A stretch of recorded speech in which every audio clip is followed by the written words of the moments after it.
Thank you, Mr. Chairman. I appreciate the committee's indulgence. We have a leadership meeting every morning, so I was a little late, and I apologize to both our witnesses and to you, Mr. Chairman.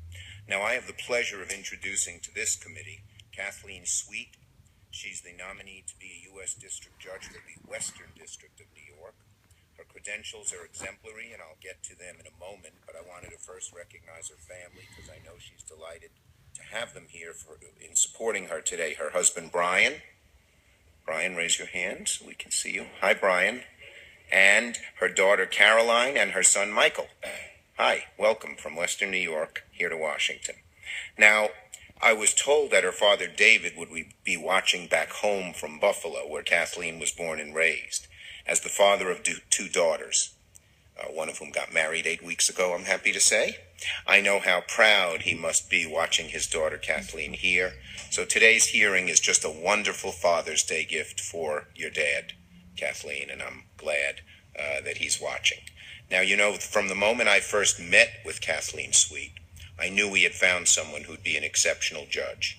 First, her experience is top-notch. She's worked in both public and private legal settings at the New York State Appellate Division and at Damon and Morey, Brown and Tarantino, and Gibson, McCaskill, and Crosby, all prestigious legal firms in Buffalo. And wherever she has gone throughout her career, accolades have followed. She's been recognized several times over as a top mind in her field, gracing the lists of top lawyers in New York, best lawyers in America. And she's received multiple commendations for her advocacy for women. Kathleen also has the kind of temperament we should be looking for in our judges. When her friends and colleagues were asked to describe Kathleen, the adjectives that kept coming up were, quote, even-tempered, compassionate, scholarly. I found those descriptions to all be true when I met with her.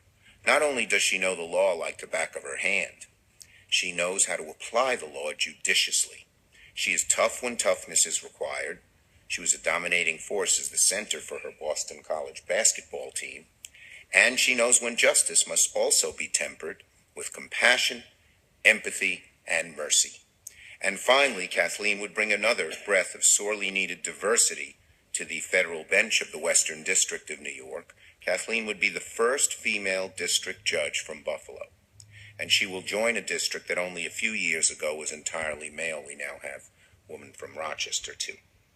I'd like to remind the chairman and my colleagues that the Western District of New York is in desperate need of judges, period. The Western District, because of the border with Canada, has one of the longest backlogs of civil and criminal cases in the country. Only recently, with the confirmation of Judge Villardo, has the courthouse in Buffalo had even a single active federal judge. Before, it was relying on the volunteerism of judges on senior status. So today we have the opportunity to provide some relief to the Western District and at the same time elevate a whip-smart, moderate, compassionate, and experienced attorney to a position for which he is exceedingly qualified. Well, pardon the pun, I can't resist. But as far as nominees to the bench go, Kathleen Sweet is a slam dunk. That one was sort of a layup. Mr. Chairman, my colleagues on the committee, I was proud to recommend Ms. Sweet for this position. Will be even prouder still when she's confirmed by this committee and the full Senate. The people of Buffalo and Western New York will be incredibly lucky to have her on the bench. No fouls. Well done. Thank you, Senator Shumer. LeBron James. I know that meant a lot to Ms. Sweet. That's very, very well done. Mr. Coggins.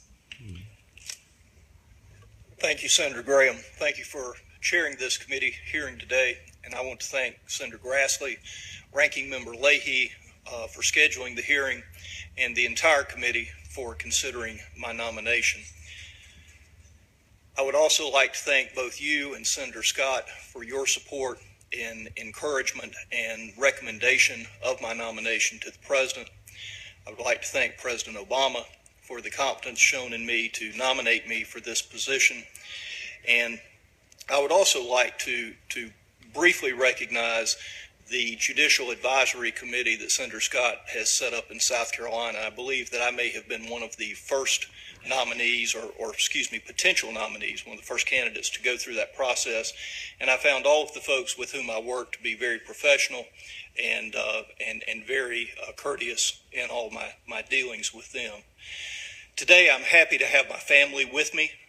My lovely wife, Joyce, of 28 years, is with me. She is a college instructor, and as accomplished as she is in the professional field, her greatest accomplishment is mothering our two children, who we also have with us here today.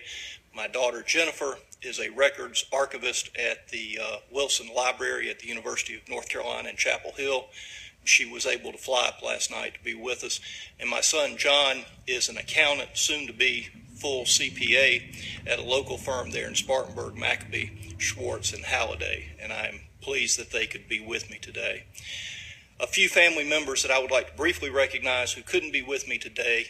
First, my mom is back in Spartanburg at my law office, where they are having a gathering and watching this on the streaming video. And my sister Beth is also there with her.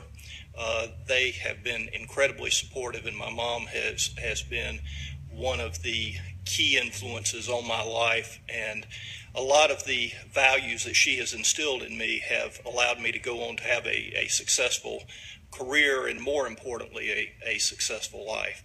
I would also like to briefly mention my dad, Cecil Coggins. He passed away way too soon, almost 25 years ago. Ms. Poole was, or I believe Senator Heitkamp referenced that Ms. Poole's family ran a plumbing business. My dad ran a plumbing supply business. And in the summers when I was in high school, I drove a truck and worked in the warehouse. And it was the greatest incentive to go on to law school that anyone could ever have.